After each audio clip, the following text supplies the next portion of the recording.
Gall dysgwyr unigol ddefnyddio'r asesiadau ymgyfarwyddo unrhyw bryd, neu gall athro ei defnyddio o flaen y dosbarth cyfan mwyn dangos y gwahanol fathau o gwestiynau yn yr asesiadau personol. Mae'r asesiadau ar gael mewn lliwiau a chyferbynyddau gwahanol. Yn ystod yr asesiad ymgyfarwyddo, gall athrawon a dysgwyr dewis y lliw a'r cyferbynydd mwyaf addas.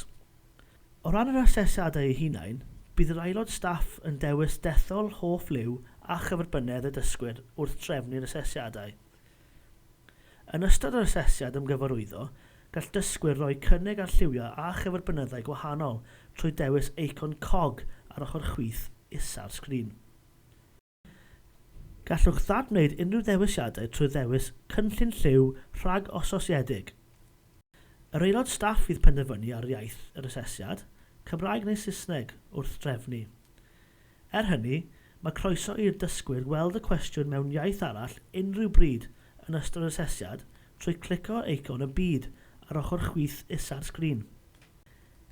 Bod modd gweld y cwestiynau mewn iaith arall ar unrhyw bryd, cofiwch fod angen cau'r naidlen iaith cyn gallu ateb.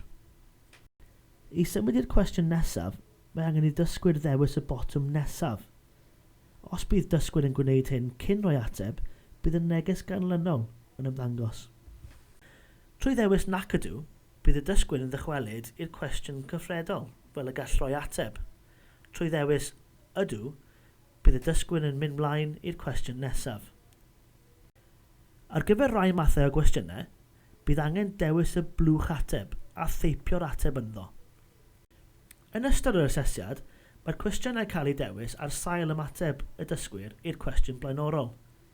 Bydd dysgwyr yn symud ymlaen o gwestiwn i gwestiwn ac ni fyddant yn gallu mynd yn ôl ar ôl rhoi ateb. Felly, dylech annog dysgwyr i wirio eu atebion cyn mynd ymlaen i'r cwestiwn nesaf. Ni fydd dewis y botwm yn ôl yn y porwr yn caniatáu'r dysgwyr i gweld y cwestiynau blaenorol, a fydd rhaid nhw fewn gofnodi yn ôl i'r asesiad.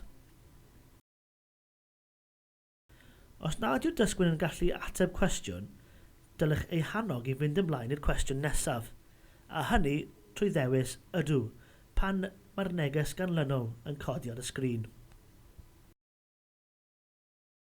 Bydd ambell gwestiwn yn cynnig ateb aml ddewis.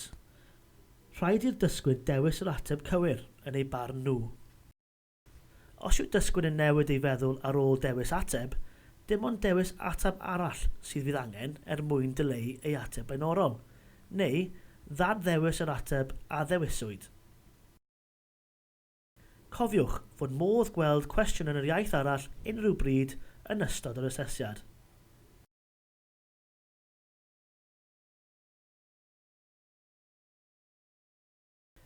Mae pob asesiad ymgyfarwyddo yn cynnwys 8 cwestiwn. Ar ôl gorffen yr asesiad, bydd dysgwyr yn gweld y sgrin hon. Rhaid iddyn nhw cau'r ffenestr porwr wedyn